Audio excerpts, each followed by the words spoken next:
capture everything that's there on the set and get the best possible image on the screen. I was brought on board quite late, so I had about a week, I think, before I was launched into the shoot on this.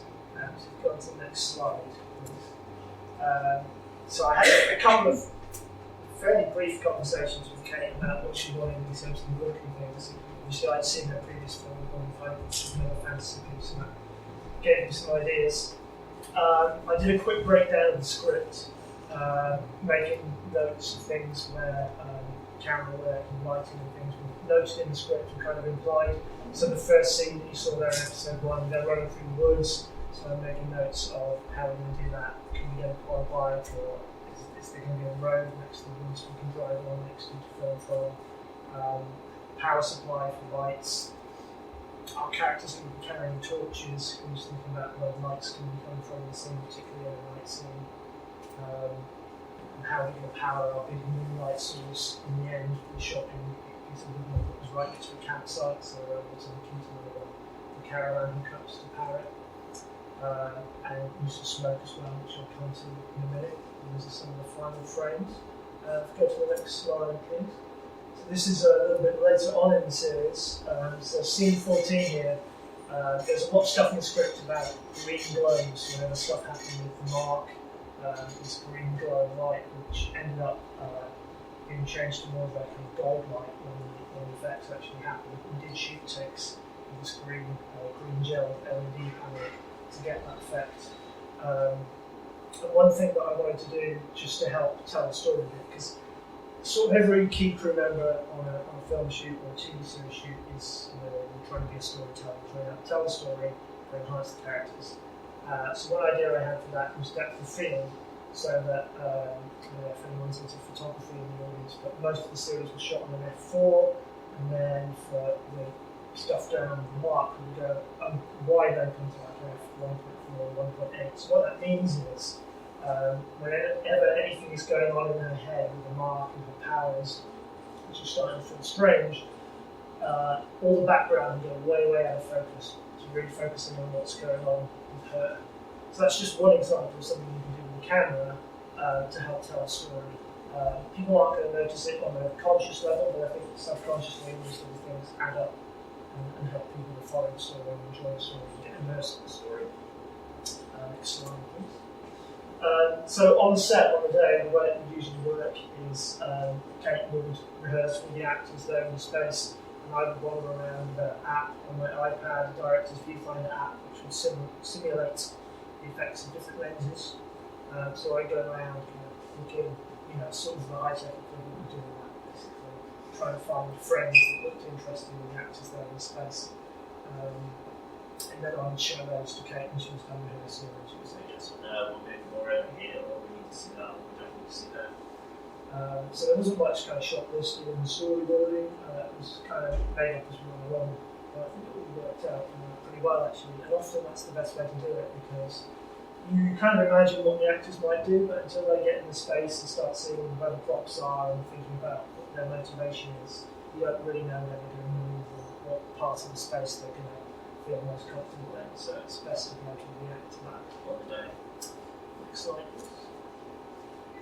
A lot of the series is set outdoors during the day, so it's not a huge amount you can do in terms of actively lighting it, particularly not on a small budget like we were. We did have this 2.5 kilowatt HMI, which we used, poked over the top of the set to simulate the sun for when it went behind clouds, trying to keep a bit of consistency because these long scenes in the market square shot over many days, changing weather, changing conditions of all kinds, different times of day, so trying to get some continuity to it. Didn't necessarily succeed at all times, a lot of it had to be kind of smoothed out in post-production, but trying to get what we see on the day. A lot of using bounce boards to fill in light, particularly when it goes overcast. People's eye sockets tend to go into shadow.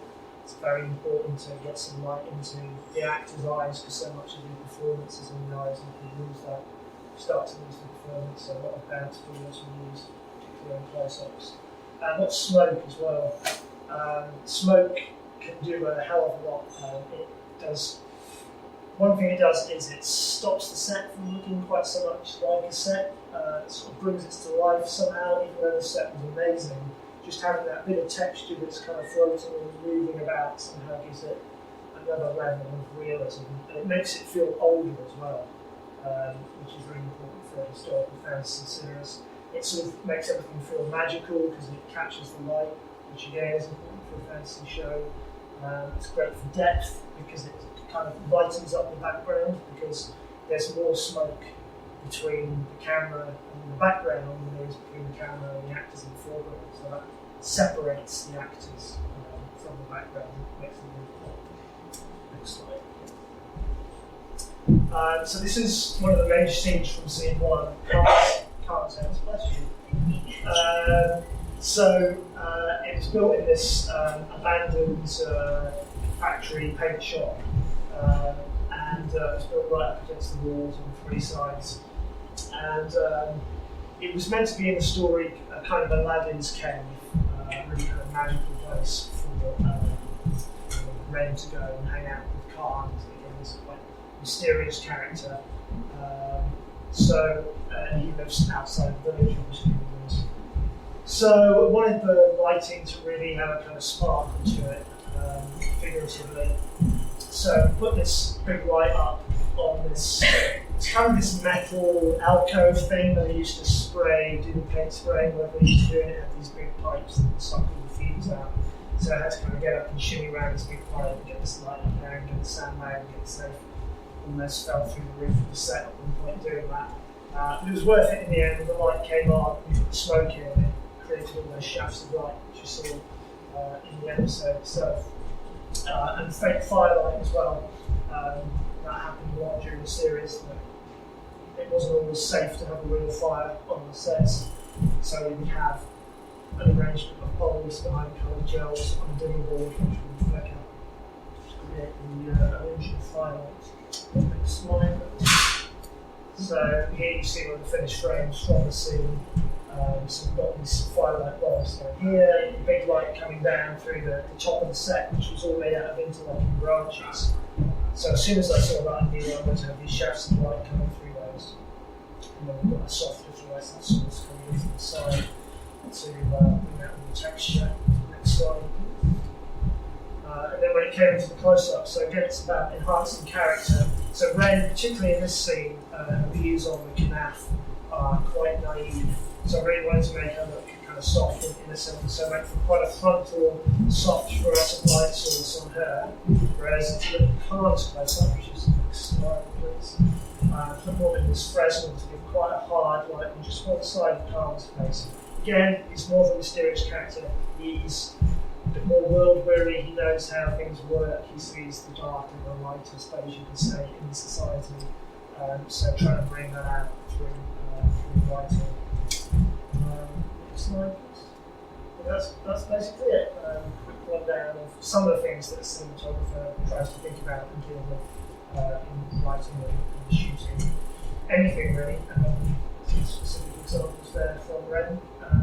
There's actually a whole series I did called Lensing Ren, which is a series of kind of 3-minute videos that analyse the photography on each episode.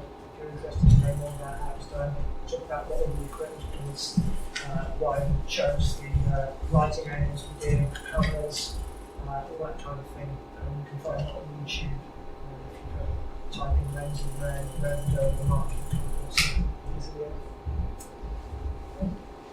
I think we've got a few minutes. Does anyone have any questions for any of us about Ren or? Well, how long running is it planning to be? What's your plan? What's the plan? That is a good question. Well, it was obviously it's deliberately made as a series. So this is just the first series, these 5-10 minute episodes, with the intention of creating a longer running show. This was very much an experiment though, because Ren, as you can see, is incredibly ambitious for something that is being created for free on YouTube. And so we are currently, now that we've launched the first season and things, while we're doing the festival circuit, where it's doing very well, which is also winning awards and things, we're also trying to figure out how to do the next part. So whether we just carry on what we did before, as in raise money on Kickstarter, or go shoot and make it for YouTube. Our problem a little bit with that is last time everyone worked for free because it was the first season, so everyone wanted to put in a lot of time. That isn't a sustainable thing. So we need to find a way to raise a lot more money so that people can actually get paid for the jobs that they're doing, the skills that they have. So we're looking at other ways of getting investment and things, whether we actually expand it into a TV series. We're pitching it around to see if anyone will take that as an actual TV show, or expand it into features or something like that. But there is definitely the intention of doing more with this. We're creating a whole world, so much backstory as well as not been in the show. So we definitely want to be doing more, so the more you guys can support and share it around, and the bigger the audience and stuff, the more likely you'll be. Anyone else got anything? Yeah. Do you often find that you can't turn off that sort of lighting analysis brain? So if you walk into a room and you're like, the lighting is... Yeah. Does that happen all the time? Yes, it does. Yeah. He has a t-shirt that says more smoke on it, which basically he doesn't need to say anything, he just walks around in a t-shirt because usually more smoke is needed. Sometimes it ruins stuff, like we watch a lot of Daredevil, which is a great show. The lighting is really interesting, quite daring actually. But yeah, sometimes I realise that I haven't been paying attention to what actors are saying for the last 5 minutes because I'm just looking at the lighting. Brilliant. Anything else? Some of you guys missed. I don't know if you came in and saw any of the show that we were trying to, but if you haven't, please go. No, good. Yeah, exactly. And feel free to grab a leaf. We've got leaflets in the stall for where to find us on webseries.com and stuff like that. And yeah, and feel free to come talk to us there because I think the next talk is probably one to kind of set up. So we probably should, unless anyone has any other questions specifically now. Again, on the subject of writing, Yeah. it does look amazing if you watch it on YouTube.